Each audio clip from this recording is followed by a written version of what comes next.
Hi everyone, this is Kelly from Australia Wide Retreats, and today we're interviewing Kathryn. Kathryn, so good to have you here with us today. Thanks, Kelly. Okay, we're going to be talking about your Cosmic Consciousness Conference. But what inspired you to start this? I know it's a massive event that you hold yearly, but what inspired the beginning of this anyway? Well, my partner Mick actually started the first conference. He was really the one that came up with the concept of running a conference that explored consciousness, and it was largely driven by the fact that he drowned and he was dead for about 12 minutes. He was a deep sea diver at the time, commercial diver, and so he had the whole tunnel and angels and everything like that. And he was then put into a decompression chamber for 2 days. His colleagues didn't know whether he'd be a vegetable or whether he'd survive it or whether he'd ever come out of the coma. And he did. And so he, at the time, he didn't really have anyone to talk to about it. He didn't really. Live in an environment with other spiritual people that he could openly talk about it. And so he was looking at doing going to one of the afterlife conventions in the US, and he thought, well, why isn't anyone doing it over here? So he actually eventually, it took him quite a while to get it all together, but he started up the very first Afterlife Explorers conference, and that was looking at, the survival of our consciousness beyond death and beyond what happens when our brain dies. So we actually met at that conference. I'm a past life therapist and a life between lives therapist. And so I wanted to go to the event myself. And at the time, I was a single mum. I had, like a little toddler, and it was after Christmas, and I didn't have a whole lot of money. So divine intervention played its part, and I won a free ticket. Would you believe? It was meant to be, yep. Definitely meant to be. So I met him there, and we just had an instant connection, and it turned out that once we got talking, we lived a kilometre away from each other, the same suburb. Yeah, yeah. And so yeah, it was literally a match that was meant to be. And then within a few months we sort of got together, and naturally we started planning the next one, and it grew from there. So Mm, yeah. wow. So what year It did kind of this has. kick off? Yeah, well, it morphed from the afterlife conference, and then it sort of morphed into, we started to do one called the Close Encounters Conference, and that was about ET consciousness. So we had people like Mary Rodwell and all these amazing people talking about ET consciousness and how we could work with that, and being able to discover your sort of cosmic origins and that kind of thing. So that was a really interesting time too. Um, and I guess that in a way, our conferences have sort of they've grown with us, or even in some ways grown even beyond us. So we we've said for a while now that we feel like our conferences almost have become it's become an entity. And then one of our speakers said, yeah, it's an egregore. And I'd never heard that term before. And he said it's a collective energy that is growing, and it's forming its own its own energy and its own personality, if you like. And so with the cosmic consciousness, and that grew out of everything that we've done before. And it was really, I guess, it's combining everything. It's about just raising our consciousness, becoming to that point where we know beyond belief that we're all interconnected, everything's one. And so really our events now are just about helping people tap into their true potential, connecting, totally into their soul through their heart, and just getting to that point where they're, a visionary for the new earth, and I guess the ultimate potential of who we can be in the form of humanity. So, yeah, they're wonderful events. Yeah, they sound huge. And yeah, expansion of consciousness, even in packages. I mean, a package, for example, an energy healer might create a package, but then the consciousness of that package, it wants to evolve, it wants to grow, just like your huge conferences that you have now. And I'm sure over the years that come, oh my God, you can just the hairs on look at the hairs on my arms are just yeah, this is going to get bigger and bigger as it goes along. And I understand it was 2014 when you started the Cosmic Consciousness conferences, yeah? And you've got them coming up yearly. Well, they've been yearly since 2014. See how it evolves. It could change its name over the decades to come. But let's talk more about Cosmic Consciousness Conference and what's involved with it. If people come to buy a ticket, what do they get? Yeah, good question actually, because if you haven't been to one, you're not in it, it's not really obvious exactly how everything unfolds. So we typically start off with a pre-conference event. So we might have a couple of tour options available so people can, all the delegates of the conference can be on an exclusive tour together. And that is so much fun in itself. You can imagine they're not out there with the rest of the public. They're all together, and people are taking photos and getting back on the bus and all comparing their photos, and there'll be orbs or other anomalies showing up, and just having incredible heartfelt conversations from the get-go. And then we have some kind of welcome reception again, where they get to meet and greet the speakers and get to meet each other and just have an informal sort of social night. So that's always great. And sometimes we incorporate other activities, like we might have one year we had a painting, we had a really amazing to come and help people do a painting, and it was sort of like the paint and prosecco nights, that kind of thing. And then other nights we've had medium shows, or we've had hypnosis stage shows, so really good fun activities. And then we have 3 days of conferencing, so we have incredible presentations that are really enlightening, and it might cover a range of topics, anything from, could be hidden history and forbidden knowledge, or through to soulful manifestation, through to quantum consciousness topics, through to quantum health even. I mean, it will just be depending on the year, and we sort of every year has a different theme that sort of develops, and so we'll go with the flow of that. And in amongst those presentations, some of them might be quite, quite sort of information heavy, a lot of content, but others might be more experiential, where people are taken through processes. We also have workshops where people will, really get into something quite deeper, and they'll all be sitting down doing a workshop that's very experiential.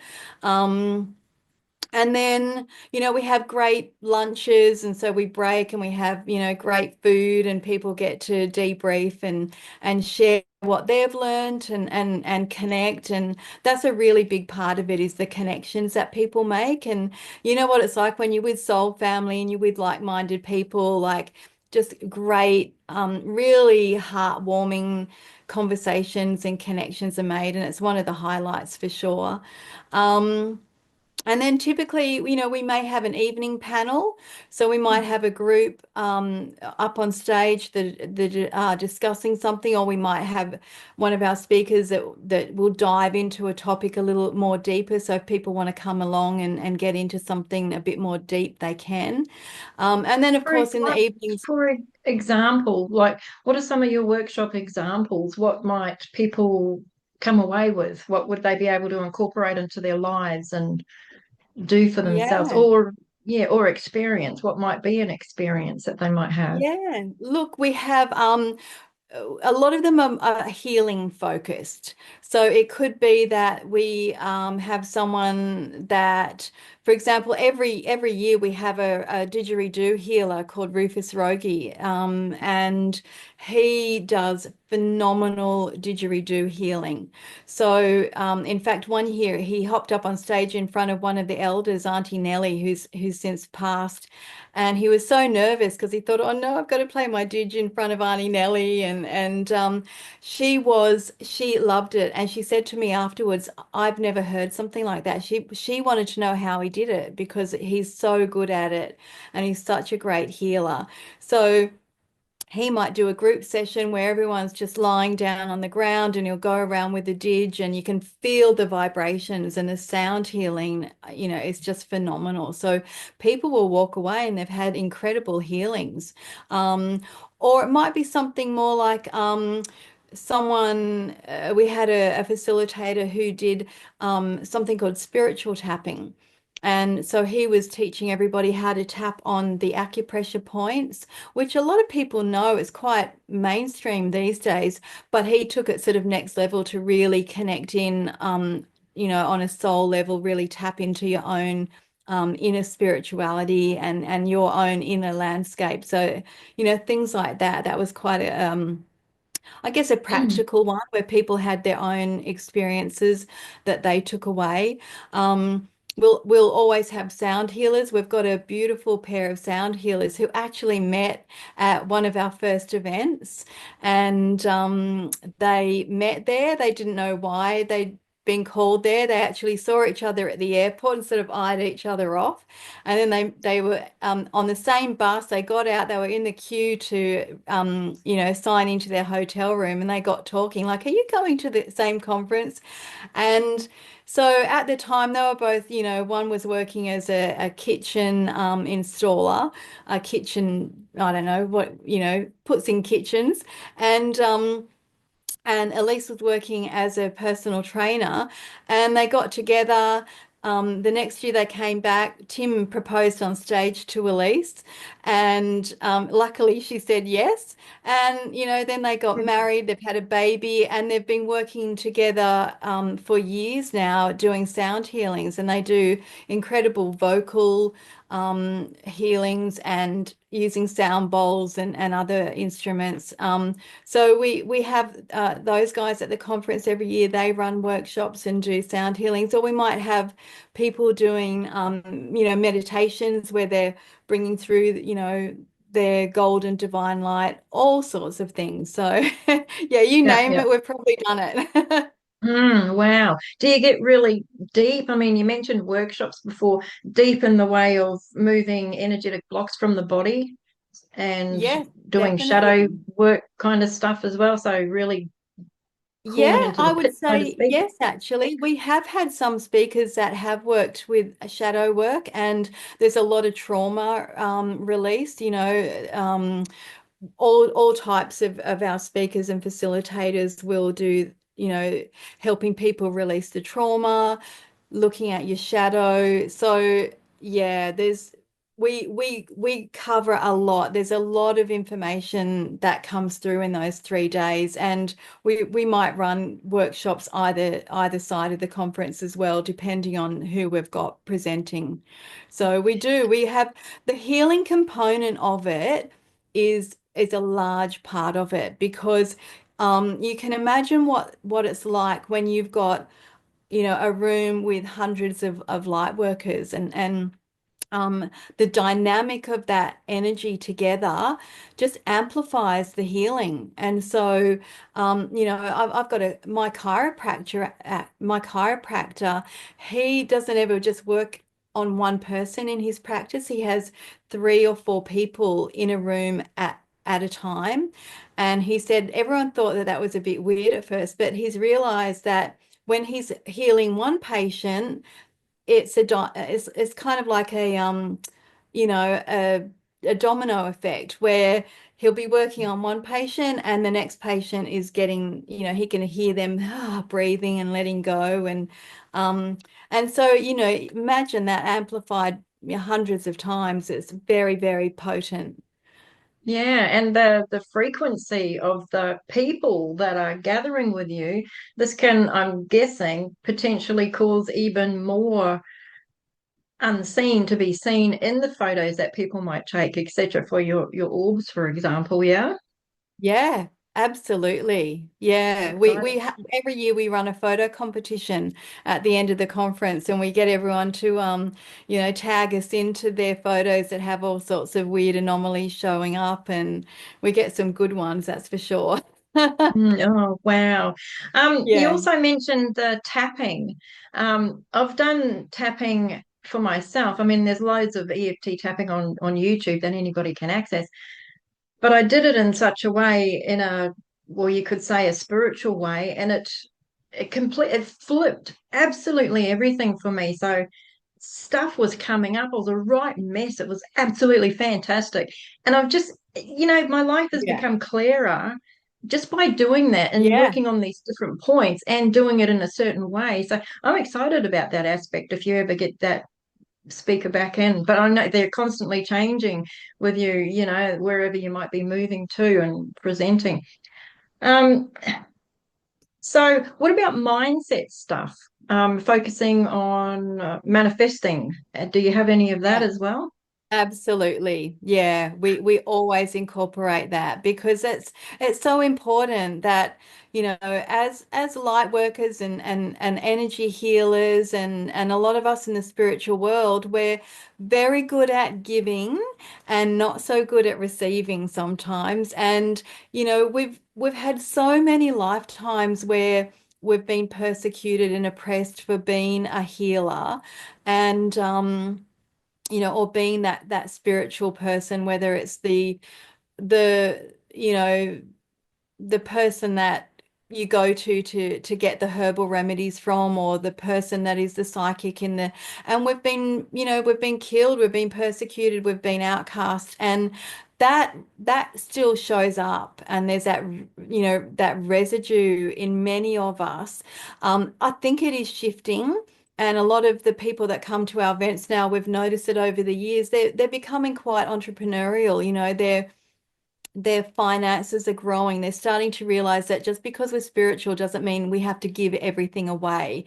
And if we do give it away, we can't survive in this world. And so do we, go and get a job from 9 to 5 and not do our gifts or not give our gifts to the world, or do we decide that it's okay to charge for what we bring? And so I think that for a lot of us, increasingly, it's important that we understand that we don't have to be, the poor, broke, struggling healer. It is okay to make some money and live a good life and be able to pay our bills without worry and all of that sort of thing. And also not just manifesting money, manifesting, our practice that we want, our business that we want, manifesting the place that we want to live in, manifesting good health, manifesting beautiful relationships. So we always incorporate that sort of thing. And we've got, over the years, we've had some really beautiful facilitators that can walk their talk and show that they're living beautiful, abundant lives, and they're also living very spiritually enriched lives and spiritually empowered lives. So it's a really big, important thing. Yeah. Yeah, I mean, spirit, it's what we are, it's where we've come from. So it's super important to know how to work with what we are in a physical illusion, reality, whatever you want to call it. But yeah, bringing that aspect through to us. It sounds so excited. Oh my, exciting what you're doing here. What about ETs? Do you bring any of them through in your conferences? Yeah, yeah. Well, I mean, that was where we morphed from. We morphed from the Close Encounters conference, which was all about exploring ET consciousness and exploring our origins and where we came from in the universe and that type of thing. So definitely, there's always an element of that we still bring in. People are at different levels of awakening in what they know and understand about ET consciousness. And we've never been about the sort of the nuts and bolts of the UFO sort of world. It's more about getting in touch with those higher dimensional races that can offer us healing and offer us growth and all that sort of thing. So, people like we've had, Mary Rodwell is a big name that probably most of your listeners would have heard. And so the research that she's done, it's really phenomenal. And looking at the starseed children, these incredible youngsters that are coming in just with so much knowledge and awareness, and they're teaching us oldies. So yes, it's really so much going on at the moment. We know with so much talk of disclosure and everything like that. It's always a bit of a hot topic. So never gets dull, that topic, does it? Oh, no, no, no. Gosh, everything's intertwining. Yeah, like a finely Yeah, woven tapestry. It's just incredible. And yeah. to be here at this point in time, to experience this, because old paradigms, old ways are crumbling. It's just what's happening, and stepping into what you're teaching here, what you're offering through cosmic consciousness conferences is massive. It's a huge opportunity for so many people. So, what Hmm. would you say to people who are thinking about coming along, but they might be a little bit nervous about the woo-woo of it all? Yeah. Look, I some of the topics can definitely sound woo-woo without a doubt. But for the most part, I see that the people that come along, they're pretty grounded. They're not too off with the fairies, and we choose speakers that I think represent that. They're usually quite grounded in their research or their experience, and they've been very passionate about what they do for a long time. So I think that just gets reflected in the people that come along, that a lot of them are you know, they've been on a path of growth for a long time, and they're authentically looking for more growth. They're always looking and hungry for more growth, more insights, more development. And not only that, they're genuinely looking for that for humanity as well. Like they're looking for us to really crack out of, like as you say, this old world paradigm where we've been controlled and oppressed, and they're they're looking for ways to bring the new earth into our reality, and for us to move into that reality. So there's a lot of personal healing that goes on, but there's also a lot of planetary and healing that goes on, and it ripples out through humanity. So all the work that we do there is not just about on an individual level. It's the group are full of big-hearted souls, that we all chose to be here at this time. We planned it eons ago. We know why we're here. And so even if on a conscious level people go, I don't really know what my role is in this great awakening. I don't really know what I can do to contribute to it.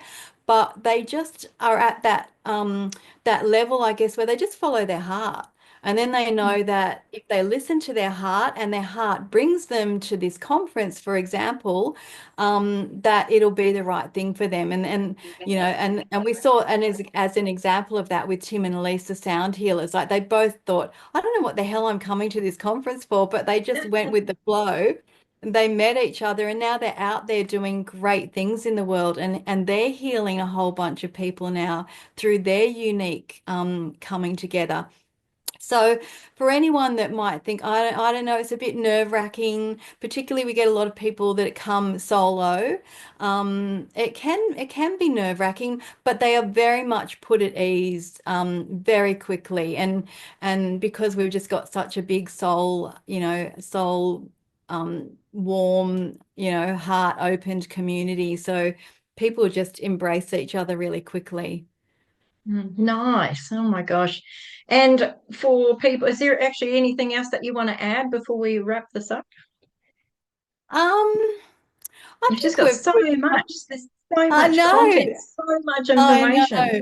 Yeah, look, I think it's one of those things that you've got to do once, and like most people that come along, if they come once, they inevitably do come back, and we have people that have been for years and years and they keep coming back. So it's a good sign that, we're doing something right and that they'll connect. And I think that's the biggest thing, that what drives us year after year to keep going is that we'll read some of the emails that people send, and like it'll bring us to tears. People will talk about how their life has changed in huge dramatic ways. And we'll see the connections going on Facebook.